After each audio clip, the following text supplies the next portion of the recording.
Amém, meus irmãos? Vamos colocar de pé, como nós sempre fazemos. Esse é um momento também para você esticar um pouco a sua coluna. Mais importante também, reverência, né? A palavra de Deus. A palavra do Senhor diz assim no Evangelho de Lucas, no capítulo 14, o verso 15. Ora, ouvindo tais palavras, um dos que estavam com ele à mesa disse-lhe: bem-aventurado aquele que comer pão no reino de Deus. Ele, porém, respondeu: certo homem deu uma grande ceia e convidou muitos. À hora da ceia enviou o seu servo para avisar aos convidados: vinde, porque tudo já está preparado. Não obstante, todos a uma começaram a dar desculpas. Disse o primeiro: comprei um campo e preciso ir vê-lo. Rogo-te que me tenhas por desculpado. Outro disse: comprei 5 juntas de bois e vou experimentá-las. Rogo-te que me tenhas por desculpado. E outro disse: casei-me, por isso não posso ir.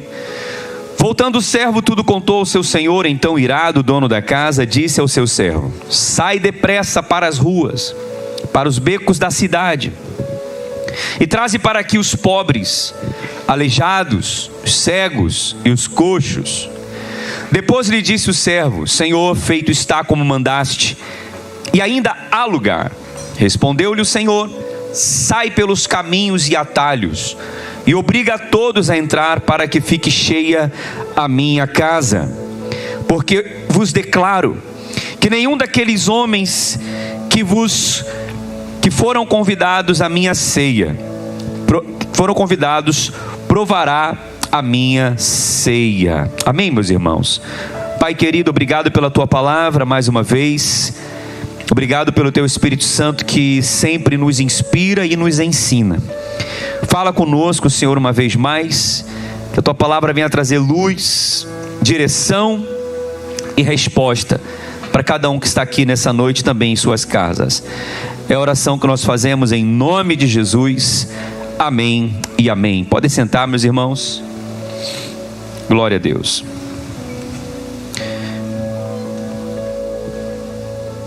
Meus irmãos, esse texto que nós lemos é uma parábola do Senhor Jesus, chamada de parábola da grande ceia. Diga: parábola da grande ceia. E é sobre essa parábola que eu quero falar nessa noite. Há muitas lições preciosas para a nossa vida aqui nessa história, inclusive também que tem a ver com esse projeto de batizar as 300 pessoas. Mas quando nós falamos de parábola, meus irmãos, o Senhor Jesus sempre ensinou por parábolas. O que é uma parábola? Parábola, ela é um estilo literário muito usado na época de Jesus para ensinar lições do reino de Deus. Parábola vem de paralelo, igual a palavra paralelepípedo, que vai paralelo a uma estrada. Então, uma parábola é uma história real e que tem um paralelo, não é? É uma história fictícia, não é? Mas que tem paralelo com uma história real. Amém, meus irmãos? Então, tudo que acontece numa história é porque também acontece na vida real. Então, as parábolas, elas servem para fazer um paralelo com o reino de Deus. E nessa parábola aqui da grande festa, da grande ceia, que o Senhor Jesus fala de um homem que faz uma grande festa, prepara uma linda festa e manda convidar os seus convidados, não é? E aqueles convidados dão desculpas para não participar da festa. Ele fica irado e depois ele manda chamar os cegos, os coxos, os paralíticos, os pobres, e eles participam. Mas depois a festa, ainda tem lugar na festa, ele manda chamar aqueles que estão nos becos, nas vielas, nos atalhos, para participar, para que a casa fique cheia. E no final ele fala assim: aqueles que foram convidados, que rejeitaram o meu convite, não participarão da festa. Então o Senhor Jesus está contando esta parábola, mas ele está contando num contexto de que ele estava participando de um jantar. Ele foi convidado para jantar na casa de um dos principais dos fariseus da época. Se você ler no Evangelho de capítulo 14, versículo 1, diz que o Senhor Jesus estava na casa de um fariseu. não um fariseu qualquer. A Bíblia vai dizer que era um dos principais dos fariseus. Possivelmente esse principal dos fariseus fazia parte do Sinédrio. O Sinédrio era aquele grupo de religiosos judeus que inclusive mandaram prender Jesus, né, que acusaram Jesus. A Bíblia fala que Jesus estava naquele jantar, estava sendo observado. Naquele jantar, naquela casa, inclusive era num sábado, trouxeram a ele um homem hidrópico, um homem inchado, com retenção de líquidos. E as pessoas estavam ali observando para ver se Jesus ia curar aquele homem no sábado. Contrariando a regra judaica, ele cura o homem no sábado. E ele foi curado. Naquele jantar também, o Senhor Jesus ensina lições de humildade para aqueles fariseus. Porque ele diz assim: olha, quando vocês forem convidados para uma festa, não sentem nos primeiros lugares, para que você não passe vergonha. Porque se o dono da festa tiver reservado aquele lugar para alguém que é um convidado de honra, não tire você daquele lugar e coloque você lá atrás. Aí você vai passar vergonha. Aí ele falou: quando você chegar num lugar, sente nos últimos lugares. Porque se o dono da festa te chamar para sentar na frente, você será honrado. Ou seja, aquele que se exalta será humilhado, mas o que se humilha será exaltado. É nesse contexto que o Senhor conta essa parábola, né? Uma outra lição nesse mesmo jantar que o Senhor Jesus estava, o Senhor Jesus ensina para aqueles fariseus que eram tão cheios de si, que eram tão orgulhosos, vaidosos por causa da lei judaica, não é? Eles se achavam melhores do que os outros. Jesus diz assim: olha, quando vocês forem dar um jantar, uma festa, não convide os seus amigos ricos, famosos, importantes, porque eles também vão dar uma festa e vão convidar vocês como recompensa, como retribuição. Então, quando vocês forem dar uma festa, não procure essas pessoas que podem te recompensar com algo. Convide aqueles que são pobres, que são cegos, que são paralíticos, que são coxos, aqueles que não têm como retribuir. Convide esses, porque certamente os justos serão recompensados no dia da ressurreição. Então o Senhor dá lições de humildade naquela festa. Aí, um dos fariseus interrompe, não é? Aquelas lições que o Senhor Jesus estava dando, e ele lê, e nós lemos no versículo 15. Olha o que diz o versículo 15. Evangelho de Lucas, capítulo 14, versículos 15. Ora, ouvindo tais palavras, um dos que estavam com ele à mesa disse-lhe: bem-aventurado aquele que comer pão no reino de Deus. Aí um dos fariseus que estavam naquele jantar, que Jesus foi convidado, ouvindo aquelas palavras, interrompeu o Senhor Jesus e disse: ó Senhor, bem-aventurado aquele que comer pão no reino de Deus. Por que aquele fariseu fala isso? Porque naquela época havia uma crença entre os fariseus e os próprios judeus que no futuro um grande banquete seria dado pelo Messias. O Messias, quando viria, iria dar um grande banquete. E os fariseus, os judeus, que eram ali observadores da lei, praticantes da lei, iriam ser convidados para participar do banquete e sentar em lugares de honra, em lugares privilegiados. Então, por isso que ele fala assim: ó, bem-aventurado é aquele que comer pão junto à mesa, no reino, não é? Aí o Senhor Jesus agora entra na parábola, e ele vai corrigir aquela visão que aqueles fariseus tinham, que é a visão também que muitos têm hoje, acerca do reino de Deus. Então nós temos aqui uma parábola, meus irmãos, uma grande ceia, uma grande festa. Ele vai falar sobre aquele banquete que aquele homem deu para os seus convidados, e aquele homem representa o próprio Deus, amém? Que preparou um banquete para a salvação de todos, preparou um banquete para convidar a todos. A palavra diz que na hora da ceia, na hora da festa, ele vai pedir para o seu servo trazer aqueles convidados. E aqueles convidados, eles desprezam aquele convite. Eles falam assim: eu não tenho tempo, eu comprei um campo e eu preciso lá experimentar aquele campo. O outro disse: não, eu comprei uma junta de bois e eu preciso lá ver como é que eles estão. O outro falou: acabei de casar e agora é minha lua de mel, eu não posso ir. Então veja que esses primeiros convidados daquela festa representam os próprios judeus, representam os fariseus, representam aqueles que rejeitaram a Jesus.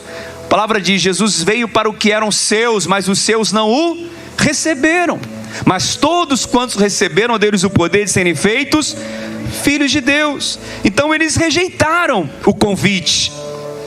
Aí o Senhor manda ele chamar os coxos, os paralíticos, os aleijados e os cegos.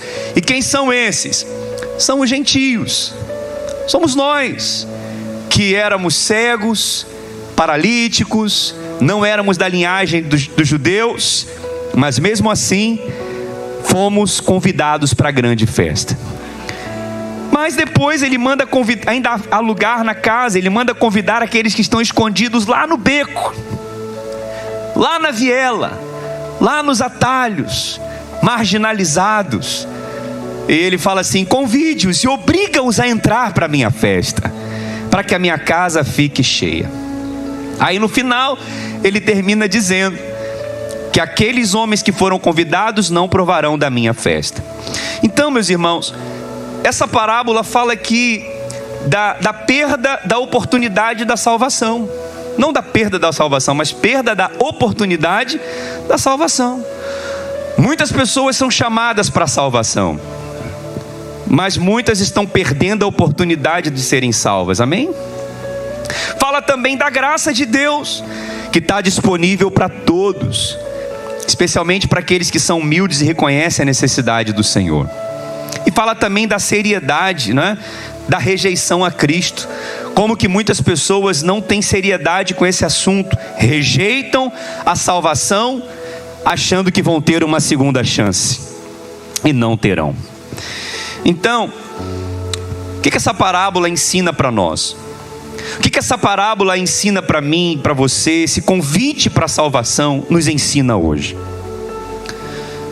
Nós estamos como igreja, recebemos um desafio da parte de Deus, acredito muito nisso.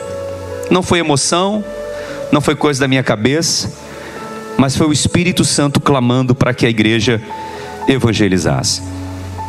Estamos como igreja com o desafio de batizar 300 pessoas.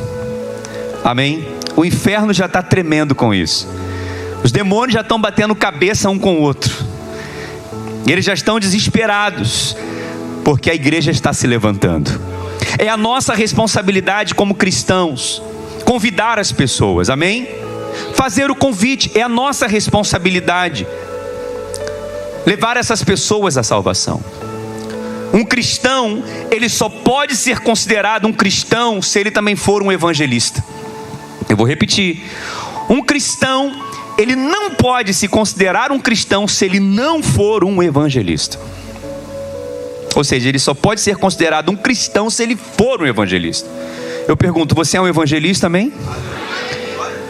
Charles Spurgeon, príncipe dos pregadores no século XIX, um grande pregador inglês, ele disse assim: todo cristão, ou ele é um missionário, ou ele é um impostor.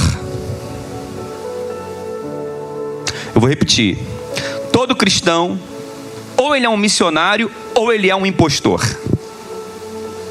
Ele acreditava que todo cristão verdadeiro tem que compartilhar o evangelho de Cristo. Se ele não faz isso, ele não é um cristão, ele é um impostor. Spurgeon não via a evangelização como uma responsabilidade apenas do pastor e do missionário que está no campo. Ele diz: é dever de todo cristão que foi salvo por Cristo pregar o evangelho. Por isso que Marcos 16:15 diz: ide por todo o mundo e pregai o evangelho a toda criatura. Romanos 1,16 diz: porque não me envergonho do evangelho de Cristo, porque ele é o poder de Deus para a salvação de todo aquele que nele crê. 2 Coríntios capítulo 5, versículo 20 diz que de sorte que nós somos embaixadores da parte de Cristo. Eu sei que você gostaria de vir aqui hoje e receber uma palavra de bênção, de vitória, de restituição. Mas há momentos na nossa vida que a gente tem que parar de pensar nos nossos direitos, mas lembrar também dos nossos deveres como cristãos. Porque há muitos cristãos que não têm um compromisso com a evangelização. Inclusive, um pregador famoso chamado Hernandes Dias Lopes, ele disse uma vez: uma igreja que não evangeliza, ela precisa ser evangelizada. Uma igreja que não tem urgência por evangelismo, por pregar o evangelho, ela precisa de alguém que evangelize ela novamente. E esse mandato, e essa missão é tão importante, meus irmãos. Romanos capítulo 10, versículo 13. A palavra diz assim, Romanos capítulo 10, versículo 13. Olha o que diz a palavra de Deus. Romanos 10, 13. Vamos ler juntos, meus irmãos? 2, 3 e...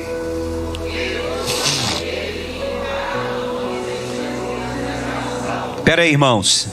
Ele está dizendo que todo aquele que invocar o nome do Senhor vai ser o quê?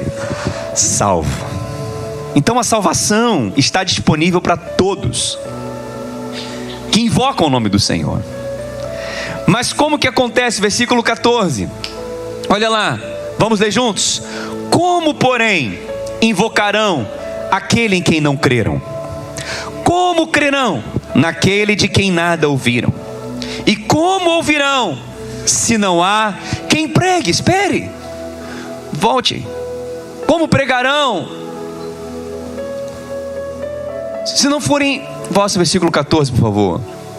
Como pregarão e invocarão aquele de quem não creram? Quer dizer, se todo aquele que invocar o nome do Senhor será salvo, como que quem vai invocar, como que ele vai crer se ele não ouvir falar do Senhor? Como que ele vai crer se eles não ouvirem nada? E como ouvirão se não há quem pregue? Então a única forma das pessoas serem salvas é se alguém pregar para elas. E quem é que tem que pregar para elas? Diga, eu. Não tem outro jeito. Nós é que temos que pregar. Versículo 15. E como pregarão se não forem enviados? Como está escrito, quão formosos são os pés daqueles que anunciam coisas boas. Você já olhou para os seus pés? Seus pés são formosos. Seus pés são abençoados. Onde você pisa, o diabo tem que tirar o pé dele, porque você chegou. Aonde você chega, o diabo tem que sair, porque aquele território agora é território separado para Deus, porque onde pisar a planta dos seus pés é seu. O Senhor te deu. Então nós temos essa missão, irmãos, de pregar a palavra. 1 Pedro capítulo 1, versículo 12. Olha o que diz 1 Pedro capítulo 1, versículo 12. Os anjos queriam pregar a palavra. Os anjos queriam fazer o que nós temos o privilégio de fazer. 1 Pedro capítulo 1, versículo 12 diz: e a eles foi revelado que não para si mesmos, mas para vós outros, ministravam as coisas que agora vos foram anunciadas por aqueles que pelo Espírito Santo enviado do céu vos pregaram o Evangelho. A palavra está dizendo, Pedro está dizendo, olha, vocês receberam o Evangelho de alguém que pregou para vocês. Como ouvirão se não há quem pregue? Como pregarão se não forem enviados? Então ele está dizendo, vocês receberam o Evangelho porque alguém recebeu essa revelação e pregou para vocês. Mas ele diz, coisas essas que os anjos anelam. Anelam o que, meus irmãos? Para escrutar, ou seja, os anjos querem pregar, mas eles não podem. Nós podemos e não queremos. Nós temos a palavra, temos as pessoas e não queremos. Os anjos, eles não podem pregar, mas eles querem pregar. Por que os anjos não podem pregar? Porque os anjos, eles não sabem o que é perdão de pecados. Eles não sabem o poder do sangue de Jesus, eles não sabem o que nós sabemos. os anjos que estão com Deus, não estou falando de Satanás e os seus demônios. Quem se rebelou contra Deus, Satanás e demônios já estão condenados. Mas os anjos que escolheram ficar com Deus, eles não pecaram. Então eles não sabem o que é pecado, eles não sabem o que é errar, eles não sabem o que é se arrepender. Eles não sabem o que é a gente pecar e pedir perdão e Deus nos perdoar. Eles não sabem o que é isso. Eles não sabem o que é. Eles não sabem o que é estar aprisionado, porque eles nunca foram aprisionados. Eles não sabem o que é estar no império das trevas, porque eles não foram para lá, eles estão sempre na luz. Mas nós sabemos o que é estarmos aprisionados. Você sabe o que é um dia ter sido viciado, você sabe o que é um dia ter sido drogado, você sabe o que é um dia ter sido alguma pessoa que fez alguma coisa ruim, você sabe. E você sabe que hoje você é liberto, você sabe que hoje você é perdoado, você é salvo, você é curado. E você pode pregar para as pessoas e falar isso: eu um dia fui como você, mas Jesus me libertou, hoje eu estou livre, hoje eu estou salvo, hoje eu estou perdoado. Os anjos não sabem o que é isso. Os anjos não sabem o que é isso. Eles não sabem o que é o sangue de Jesus. Eles não sabem o que é participar da ceia. Eles não sabem o que é comer, tomar o cálice, beber o pão. Eles não sabem. Tanto é que eu acredito que quando nós estamos participando da ceia do Senhor, os anjos que estão aqui, você acredita que tem anjos aqui, amém?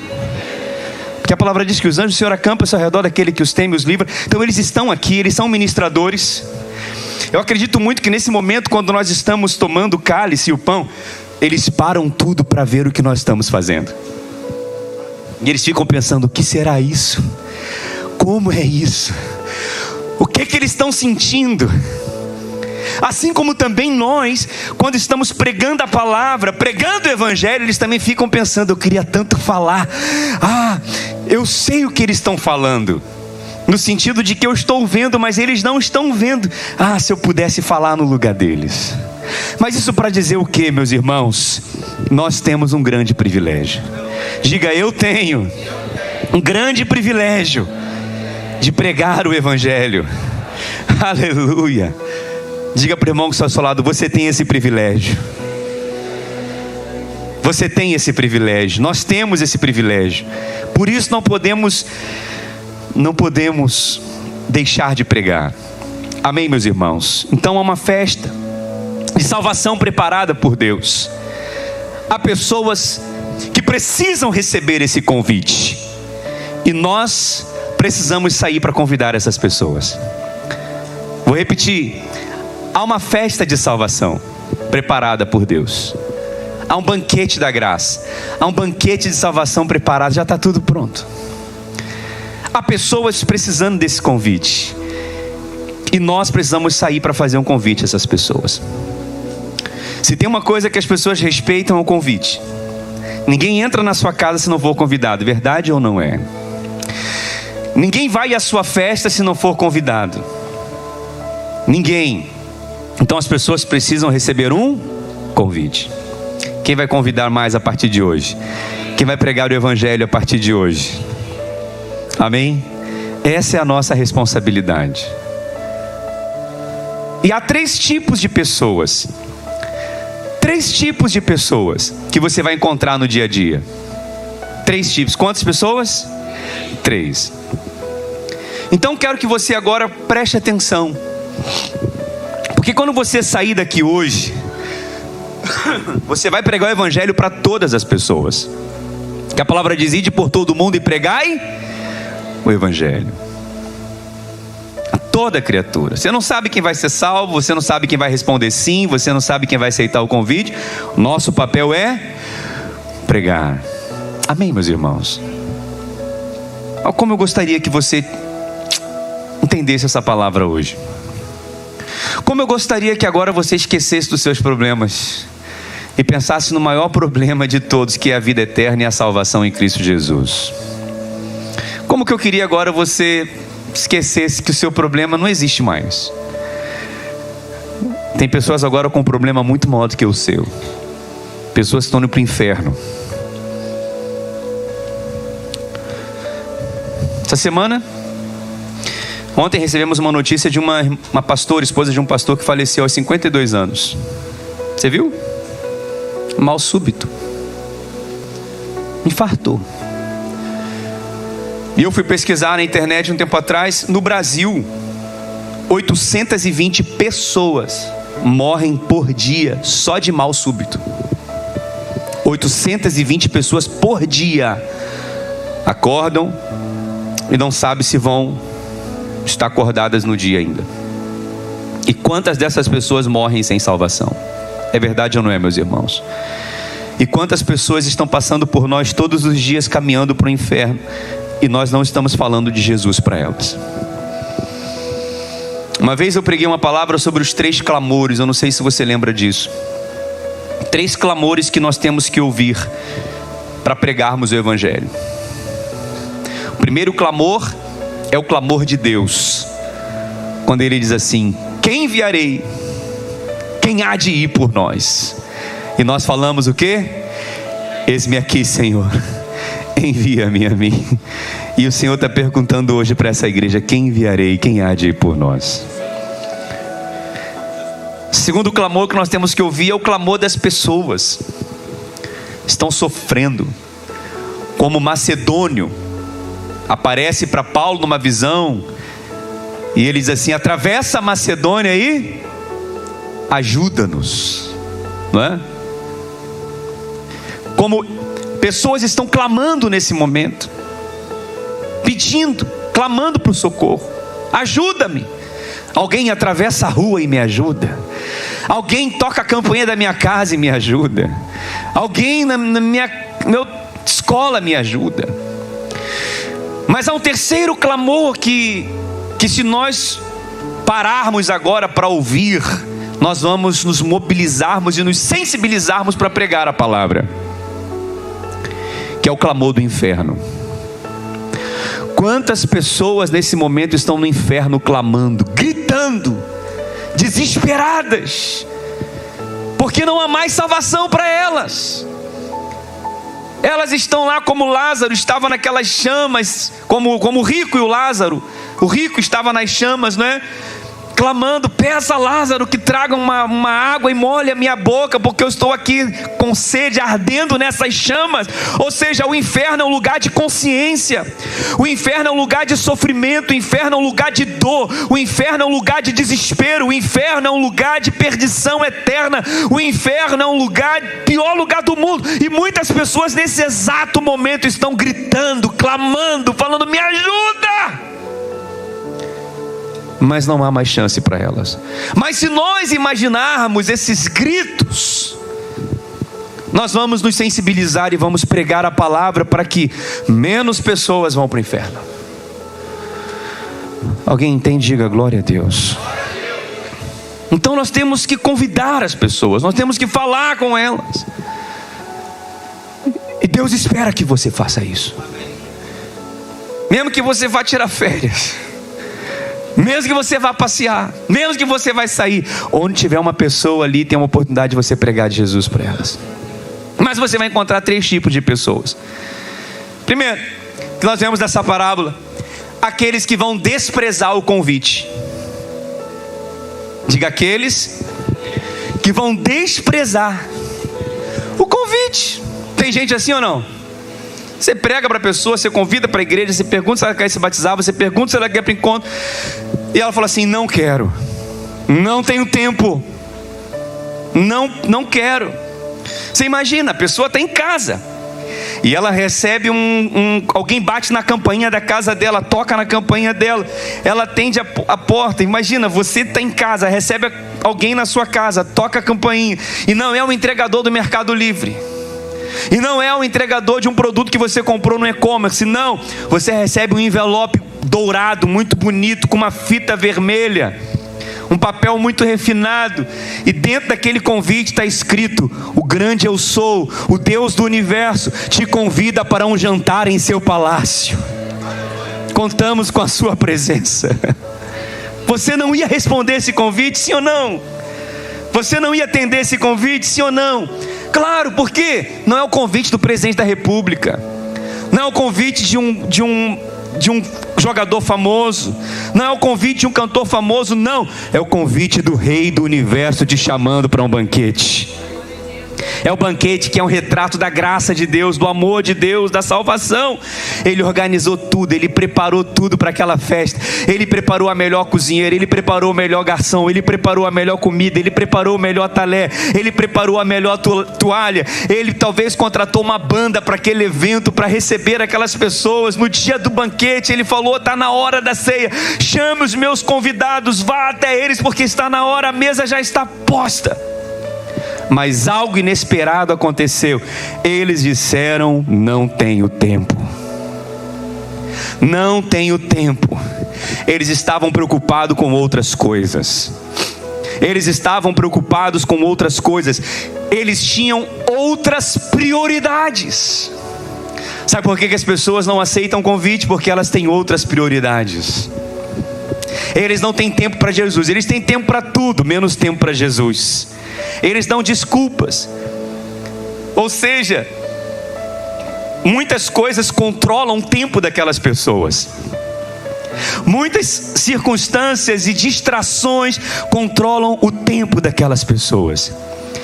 E elas deram 3 desculpas, porque elas não tinham tempo. As preocupações da vida, elas estavam preocupadas. As 3 pessoas estavam preocupadas com tudo, menos com o convite. As pessoas no mundo estão preocupadas com tudo, menos onde elas vão passar a eternidade. É verdade ou não é, meus irmãos? Elas se preocupam com tudo, menos com a vida eterna, com a salvação, com o céu, com o inferno. Um diz: vou comprar um campo, preciso ir vê-lo. Que preocupação é essa? Preocupação material. Já comprei o campo. Campo fala de investimento. Eu vou plantar nesse campo, eu vou colher nesse campo, eu vou ganhar dinheiro com esse campo. Então eu comprei, agora eu preciso ir lá ver esse campo. Quem compra alguma coisa e depois vai ver se funciona? Os judeus, eles falam: não, primeiro a gente tem que ver se é bom. Mas aqui fala de alguém que estava preocupado com o campo. Então nós estamos diante de uma desculpa, sem pé nem cabeça. As pessoas preocupadas com investimento, preocupadas com o trabalho, preocupadas em ganhar dinheiro, mas não estão preocupadas com a riqueza espiritual, focado nas coisas materiais desse mundo. A palavra diz em Filipenses 2:21: porque todos buscam o que é seu e não o que é de Cristo Jesus. Amém? Então você vai encontrar pessoas que não estão preocupadas com salvação, não estão preocupadas com batismo, não estão preocupadas com o céu nem com o inferno. Elas estão preocupadas em ganhar dinheiro.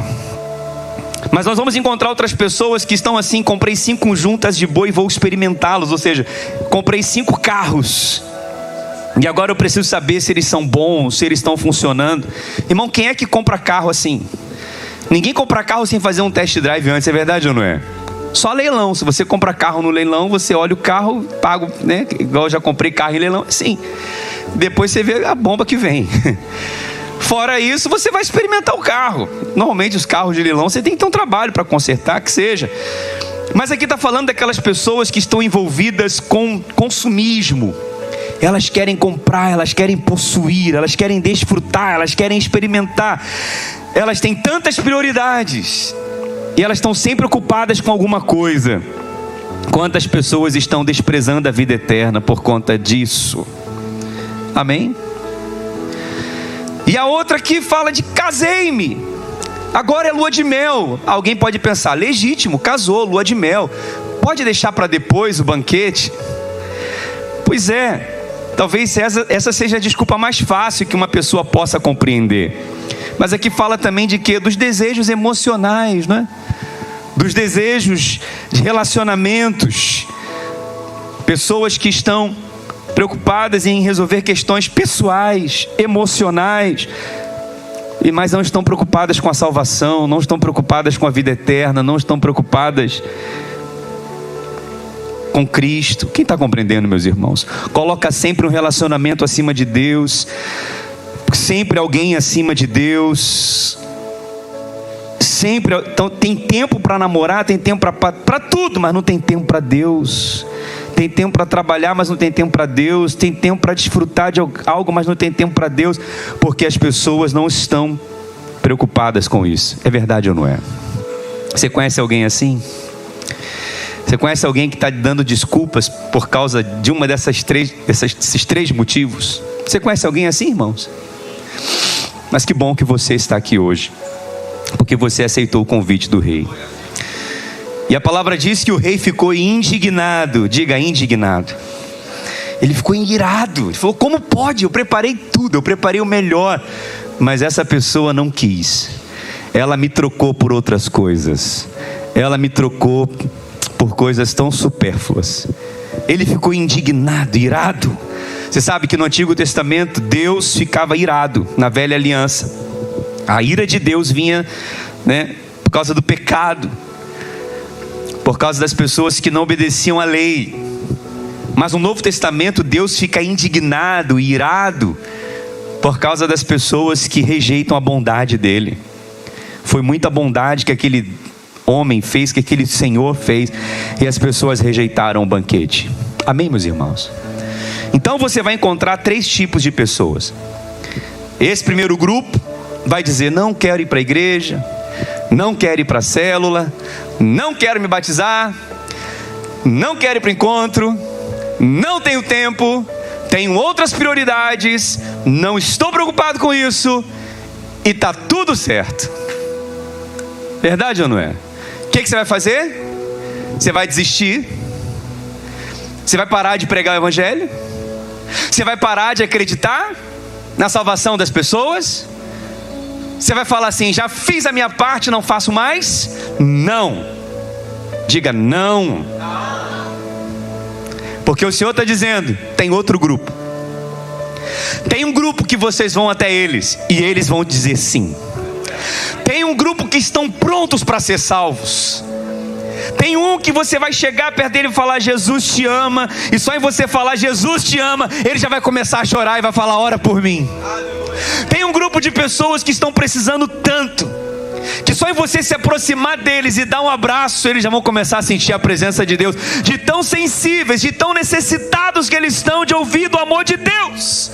Por isso ele disse, vai atrás de outras pessoas. Jesus veio para o que eram seus, mas os seus não receberam. Mas todos quantos receberam deles o poder de serem feitos filhos de Deus. Por isso que nós temos que pregar a palavra todo dia, porque há muitos que ainda não são filhos de Deus, mas estão prontos para se tornar filhos de Deus. E quem são aqueles que vão atender o convite? Olha o versículo 21. Voltando o servo, tudo contou ao seu senhor. Então irado, o dono da casa disse, 14:21, sai depressa. Diga, sai depressa para as ruas e becos da cidade, e traze aqui, quem são eles? Diga, pobres, aleijados, cegos e coxos. Ele fala assim, sai depressa. A palavra diz, temos que pregar o evangelho a tempo e fora de tempo. Não temos tempo para perder tempo. Sai depressa. Não deixa para amanhã. Vai agora. Vai hoje. O Senhor não se intimidou com aqueles que rejeitaram o convite. Ele falou, tem outros. Tem quem não quer, mas tem quem quer. Tem quem não diz que não precisa, mas tem quem precisa. E ele vai falar aqui de 4 tipos de pessoas que estão precisando. 4 tipos de pessoas que estão prontas para dizer sim. Amém? Quantos tipos de pessoas? 4. Quais são eles? Primeiro, os pobres. Diga, pobres. Ele fala assim, vai até os pobres. Irmãos, quando a gente fala de pobres, o que são pessoas pobres? São pessoas necessitadas. São pessoas que não têm. São pessoas que não podem. São pessoas desprovidas. E um pobre, quando recebe o convite para a festa, ele fala, eu vou correndo. Vai ter comida, vai ter banquete, vai ter refrigerante, vai ter Coca-Cola, vai ter churrasco. Eu vou. Não importa onde é de grátis. Eu vou. Porque o pobre é assim, o rico não. O rico fica escolhendo, eu não vou nesse aniversário não, porque lá só tem salgadinho. Eu não vou nessa festa não, porque lá não tem isso, não tem aquilo, não. Mas o pobre não, ele não fica fazendo conta, ele fala, eu vou. Aonde é? Eu vou. Vai ter comida? Eu vou. A palavra diz que o Senhor Jesus é o pão da vida. Ele veio para saciar a fome daqueles que precisam do pão que é Cristo. E há muitas pessoas nesse momento com fome, sedentas de Deus. E nós temos que oferecer pão para o faminto, meus irmãos. A palavra diz: bem-aventurados pobres de espírito, porque eles serão saciados. Eles verão a Deus. Então há muitas pessoas nesse momento que estão famintas, que estão com fome. Já tentaram em todos os lugares, já tentaram de tudo, mas eles continuam com fome. Já tentaram suprir de todas as formas, mas eles continuam com fome. Então tenha isso em mente. Alguém está perto de você precisando desse alimento. Alguém está com fome, alguém está desesperado, alguém está faminto. Alguém perto de nós está com fome. Amém? E você vai saber quando essa pessoa te responder. Você sabe quem está com fome? Não? Então nós vamos até essas pessoas que estão famintas por Jesus. Um dia você já teve faminto por Jesus, lembra? Porque hoje você come todo dia, você se alimenta toda semana, você até nem lembra como você estava com fome. Porque hoje você está bem nutrido, hoje você está bem alimentado espiritualmente. Mas quantas pessoas nesse momento estão com fome de Deus? Amém, meus irmãos? Você acredita que tem alguém perto de você assim? Sim ou não? Lá no seu trabalho, essa pessoa pode estar rindo para você, mas por dentro ela está com uma fome terrível, uma sede terrível. E Jesus disse: vinde a mim, vinde beber da água da vida. E nós temos essa água para saciar a sede das pessoas. Posso ouvir um amém? Mas a Bíblia fala também daqueles que são aleijados. Quem são os aleijados? São aqueles que estão com uma falta de alguma parte do seu corpo. Pessoas que estão incompletas. Aleijado é aquele que nasceu sem um pé, sem uma mão. Aqui fala de coxo, mas coxo aqui é diferente de aleijado. Coxo, eu vou falar o que é. Aleijado é aquela pessoa que está incompleta. O que é uma pessoa incompleta? Ela tem trabalho, tem dinheiro, mas não tem paz. Ela dorme no ar-condicionado, mas passa a noite toda em claro. Ela tem carro, mas ela não tem alegria. Ela tem um vazio existencial tão grande que nada pode preencher. Essas pessoas estão prontas para receber um convite do Senhor. Quem está compreendendo, meus irmãos? Pessoas que estão incompletas. Então você tem pessoas famintas e pessoas incompletas. Mas há aqui um terceiro grupo de pessoas, são os cegos. Quem são os cegos? São aqueles que não têm luz, aqueles que não conseguem enxergar, aqueles que estão nas trevas, aqueles que estão perdidos, palpeando no escuro, sem saber para onde estão indo. E assim são pessoas que estão envolvidas em falsas religiões. Assim são pessoas que estão cegas pelo diabo, porque elas foram enredadas por uma mentira, e elas não conseguem encontrar o Senhor, elas não conseguem encontrar a Deus. Quantas pessoas estão assim perto de nós, meus irmãos, precisando de luz, precisando de direção? Quem está compreendendo? Amém. Quantas pessoas estão precisando dessa luz? E a palavra diz que nós somos o que, meus irmãos? A luz do mundo. Nós somos o sal dessa terra. Amém? A palavra diz que brilha a vossa luz diante dos homens, porque nós somos como luzeiros desse mundo. Diga para o irmão que está ao seu lado: não deixe a sua luz apagar, a sua luz precisa brilhar. Aleluia. E não tem como esconder uma cidade em cima de uma montanha. Não tem como esconder um velador, uma luz embaixo da cama. Você tem luz, a tua luz vai brilhar. Onde chegar vai incomodar. Onde chegar vai fazer a diferença. As trevas terão que ser dissipadas. Então há pessoas que precisam dessa luz que você tem. Quantas pessoas já falaram para você: você tem um sorriso diferente, você tem um brilho diferente, você tem uma presença diferente. Onde você chega, as coisas ficam diferentes. Eu quero isso que você tem. Eu quero essa paz que você tem. Eu quero essa alegria que você tem. Eu quero essa coragem que você tem. As pessoas estão assim, irmãos, necessitadas. Mas há aquele quarto grupo de pessoas que são os coxos. Diga, os coxos. Sabe quem são os coxos?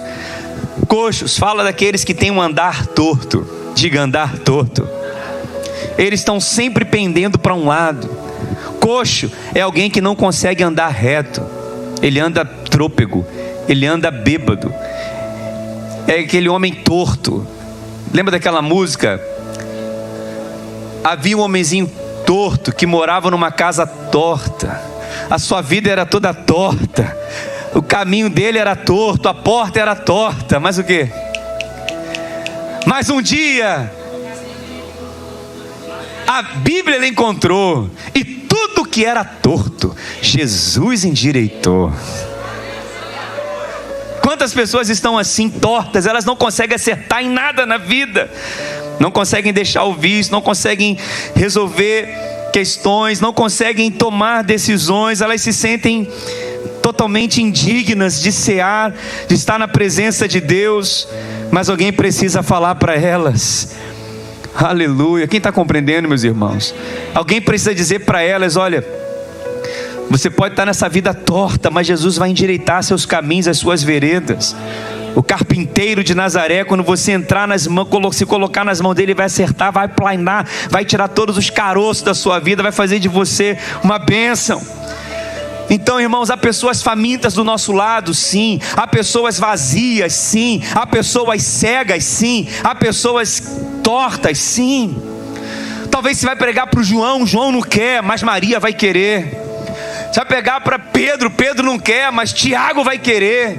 Um vai dizer não, mas outro vai dizer sim. Então não desista de convidar, não desista de chamar, não desista de falar. Todo dia é uma oportunidade. Ah, pastor, fulano não quer ir, não tem problema, vai para outro. Ah, pastor, já falei, ele não me deu atenção. Alguém vai te dar atenção. Nós éramos esses cegos, nós éramos esses aleijados, nós éramos esses coxos. Mas um dia recebemos um convite para uma festa, um convite para o encontro, um convite para uma célula, um convite para um culto. Comemos o pão que salva, cura, liberta, que eu já preguei sobre isso aqui. Fomos alimentados, fomos saciados, fomos perdoados, fomos endireitados. Aleluia. Você vai convidar aquele que se acha rico, não vai para a festa. Aquele que se acha perfeito, não vai. Aquele que se acha sem pecado, não vai querer. Aquele que acha que sabe tudo, não vai querer. Mas tem aquele que vai dizer sim. Aleluia. E nesse projeto, irmãos, de batizar 300 pessoas, há uma festa já sendo preparada. O Senhor já preparou um banquete. Mas não precisa esperar lá em julho, não. Toda semana a sua célula prepara um banquete para alguém se alimentar. Todo domingo tem um banquete preparado aqui para a gente se alimentar e sair daqui alegre. Aleluia.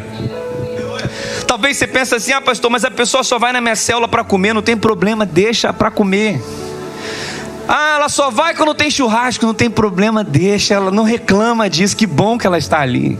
A propósito, faz uma estratégia. Você vai recomeçar a sua célula agora, faz um churrasco, faz um rodízio de sorvete, faz um rodízio de pizza, convida todo mundo. Tem gente que só vai por causa disso, mas não tem problema. Quando chega lá, elas vão encontrar um banquete muito melhor, vão receber uma oração, um louvor, a palavra, fluir do Espírito Santo, a unção do Senhor vai tomar conta daquele ambiente. Quem crê nisso, diga glória a Deus. Então, há aqueles que não querem, mas há aqueles que querem. E há um terceiro tipo de pessoa aqui. Vamos ler aqui Lucas 14, 22, é que eu termino. Depois lhe disse o servo: Senhor, feito está como mandaste. Lucas 14, 22. Senhor, feito está como mandaste. Mas ainda o que, meus irmãos? Ainda há lugar. Respondeu-lhe o Senhor: sai pelos caminhos e atalhos e obriga todos a entrar, para que fique cheia a minha casa. Diga: o Senhor quer ver a casa cheia. Aleluia. O Senhor quer ver a casa cheia. Ele falou: peraí, ainda há lugar. Eu não aceito cadeira vazia. Vai pelos caminhos, vai pelos atalhos, entra nos becos. Tem alguém escondido, tem alguém lá atrás. Convida elas. Ele fala mais ainda: obriga elas a entrarem, para que a minha casa fique cheia. Irmãos, eu fico pensando Deus olhando para uma boate cheia e uma igreja vazia. Um sambódromo cheio e uma igreja vazia. Uma festa de rua cheio e uma igreja vazia. Isso deve nos incomodar, sim ou não? Se a igreja está vazia e se lá está cheia, é porque quem está lá devia estar aqui. E quem está aqui não está lá convidando eles para estar aqui. Quem está compreendendo?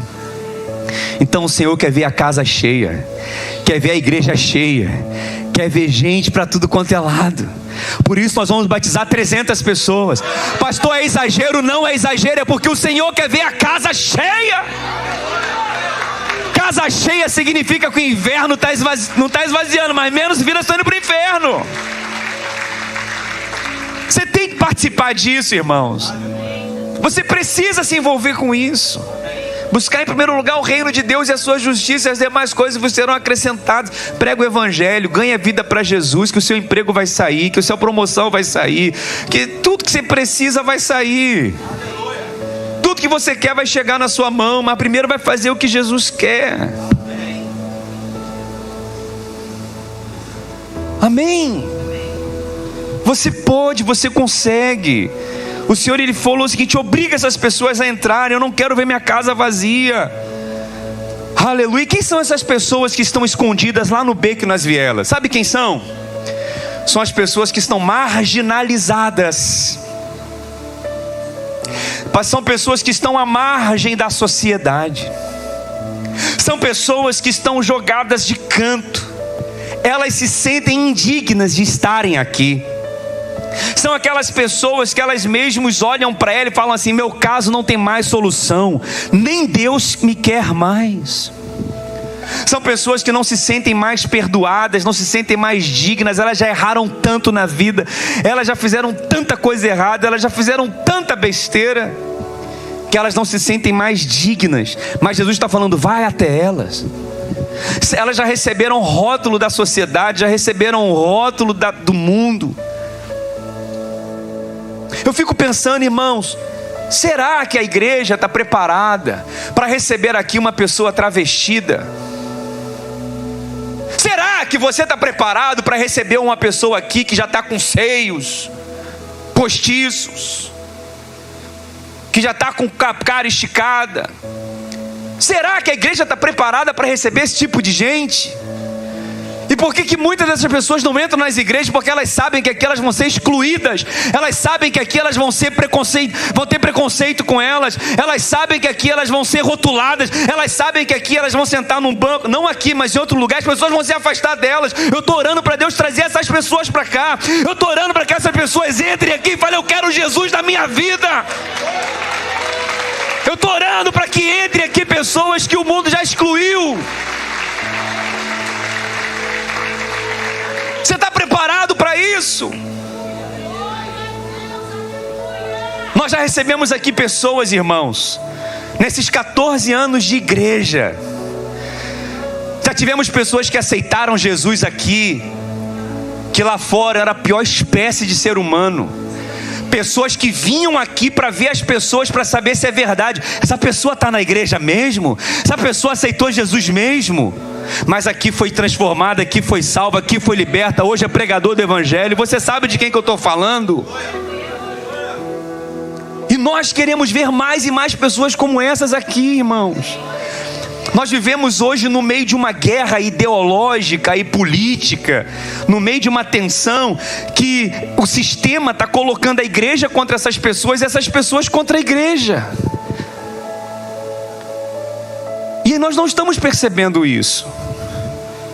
A igreja ela vai cumprir o seu papel, o amor de Deus vai fluir, e nós vamos ver o evangelho fazendo efeito quando a gente vê pessoas assim se converterem aqui. Então eu quero dizer para você: se você conhece algum amigo, alguma amiga travesti, traz para cá.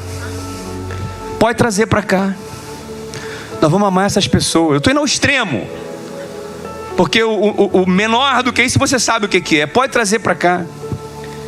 Nós vamos abraçar, nós vamos amar, nós vamos ajudar.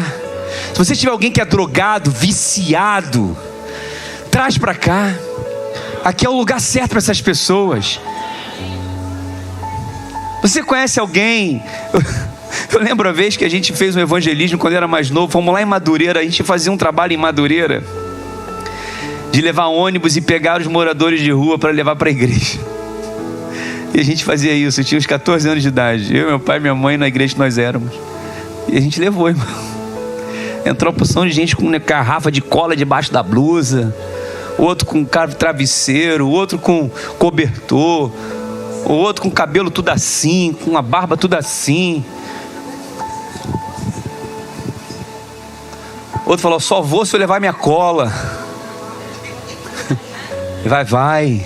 Não foi fácil, eu sei que não é fácil. Não foi fácil, mau cheiro. Mais de 10 salvou um. Com certeza hoje tem muitos que estão na casa de Deus, suas famílias restauradas. Então, irmão, a gente não tem preconceito com ninguém. A gente não quer saber o que você fez, a gente quer saber quem você é em Cristo hoje. Eu sei que há pessoas que vêm aqui e te conheceram no verão passado. O quê? Essa pessoa está aqui? Até acontece. Mas você não vai se intimidar por isso, que hoje você é uma nova criatura. Hoje você nasceu de novo. Se a pessoa perguntar quem é essa pessoa, eu não sei mais quem é não. Hoje eu sei quem eu sou em Cristo. Eu sou uma nova criatura em Cristo Jesus.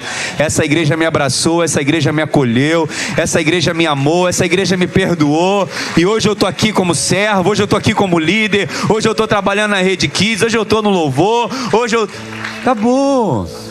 Isso é ser igreja. E Jesus falou, vai lá e obriga essas pessoas a entrarem. Esse obrigar as pessoas a entrarem, sabe o que é? Obrigar é constranger. Ele falou assim, vai lá e obriga, constrange. Sabe como é que você constrange alguém? Fala assim, olha, eu vou lá na sua casa te buscar. Você está constrangendo ela. Eu vou pagar Uber para você ir para a igreja. Você está constrangendo ela. No final do culto eu vou te levar no McDonald's. Você não vai pagar nada, você está constrangendo ela. Não, no McDonald's não, no Manaim Donald's. Porque nós temos a cantina também aqui, amém? Sabe, nós vamos, irmãos, fazer isso. Já está tudo pago, está tudo pronto. Ela não tem que pagar nada. Nada. Eu tenho um sonho de fazer um encontro a R$1,99. Porque você vai pagar para alguém e a pessoa vai pagar R$1,99 só para dizer que ela não pagou nada. Quem crê que isso é possível? Quem crê que esse ano isso é possível? A pessoa só não vai se ela não quiser. R$1,99. 100 pessoas pagando R$1,99. Isso é o que? Obrigando essas pessoas a entrarem. Então nós temos que dizer para essas pessoas que já está tudo pago. Elas já estão perdoadas. A dívida está paga. Alguém já pagou a dívida no lugar delas. Elas podem ir para o céu. Não importa o que elas fizeram, o que elas foram. A salvação já está pronta, a justificação pela fé já está pronta, a paz já está disponível. Venham, participam da festa, participam do banquete, participam de tudo, já está tudo pago. A verdadeira festa é isso, é quando você chega e está tudo pago. Eu sei que tem umas festas hoje que a gente convida as pessoas para comer pizza com a gente, cada um paga o seu. Eu já fiz festa assim, de vez em quando eu faço, é legal. Cada um paga a sua e a amizade continua, está tudo certo. Mas isso não é festa não. Festa é quando você chega e você não paga nada. A festa de Jesus é assim, irmão. Está tudo pago. Convide as pessoas para esse banquete. Avisa para elas que todo domingo o rei está preparando o banquete aqui. Avisa para elas que toda semana tem uma célula aberta para elas comerem e se alimentarem na presença de Deus. Nós vamos, irmãos, fazer a nossa diferença nesse mundo. Quem está comigo nessa, diga glória a Deus. Ou você é um missionário, ou você é um impostor. Eu falei, eu não sou impostor, porque eu sou um cristão verdadeiro. Eu sou um missionário. Nós vamos ganhar muitas vidas para Jesus. Eu quero concluir dizendo, dia 26 de julho ou 27, ou será numa sexta ou será num sábado, nós vamos fazer um lindo batismo com 300 pessoas. E vamos levar esse convitezinho aqui. Coloca o convite aqui, por favor. Nós vamos levar esse convite aqui para elas. Amém? Eu estava fazendo a conta hoje. São 175 dias até lá. Quantos dias? 175 dias. Eu fiz uma conta. Nós já temos 20 pessoas inscritas aqui no meu celular com nome e telefone para serem batizadas. Inclusive, se você já tem alguém para batizar com nome e telefone, traga para mim no final, traga para o pastor Bruno no final do culto, que ele vai anotar seu nome e o telefone da pessoa. O nome dela e o telefone dela. Então faltam 280. Nós temos que conseguir pelo menos 1,6 pessoas por dia. Eu fiz a conta, né? Porque 280 dividido por 175 dá uma pessoa e meia. Mas como não dá para fazer uma pessoa e meia, a gente faz 2 pessoas. Amém? Por dia. Pensa comigo. Se amanhã nós ganharmos 2 pessoas, na terça 2 pessoas, na quarta 2, na quinta 2, na sexta 2, daqui a 175 dias nós teremos as 300. Mas eu sei que você está pensando também comigo que é difícil. 2 pessoas por dia? Racionalmente falando, é difícil, não é? Pastor, 2 pessoas por dia não dá não. Então vou fazer uma conta melhor.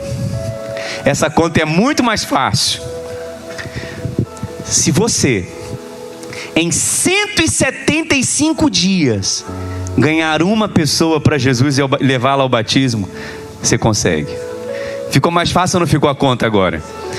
Em vez da gente batizar 2 por dia, ganhar 2 por dia, se cada um se comprometer em 175 dias, uma pessoa, nós alcançamos nosso objetivo. Posso ouvir um glória a Deus? Graças a Deus eu já cumpri meu objetivo. Minha parte está feita. 3 pessoas vão se batizar. Eram 4, tirei uma porque uma era minha neta. Aí como a minha neta vai ter minha esposa querendo ela, minha filha querendo ela, meu genro querendo ela, eu falei, então minha neta vai ficar com alguém. Mas eu já escolhi 3. Um casal e um irmão. Lembra do irmão que eu brinquei semana passada? Ele, pastor, quando o senhor falou, meu coração acelerou assim. E esse irmão está tendo uma experiência tão linda com Jesus. Tão linda, tão linda. Eu estou orando por ele todos os dias, orando por esse casal todos os dias. E não é só, e já vou entregar para eles. Vou entregar para eles o cartão, o convite. Mas não vou só entregar, eu vou orar com eles, eu vou visitar eles, eu vou na casa deles, eu vou marcar alguma coisa com eles. Amém? Eu vou fazer um gabinete com eles. E eu vou te ajudar também, porque além de você visitar, ligar, chamar, convidar, eu vou conversar com eles também. Por isso eu estou pegando o nome e o telefone de cada um. Quem pode dar glória a Deus por isso? Pastor Bruno com os jovens estão ali já, né? Todo vapor para batizar 100 jovens. A Rede Kids vão batizar 50 juvenis. E nós adultos vamos batizar 150 adultos. Pastor Disseu de Saquarema já falou, pastor, vamos trazer pessoas para cá também para batizar aqui. Vai passar de 300, irmãos. Anota esse dia de hoje. Grava essa pregação de hoje. O diabo não vai intimidar a gente.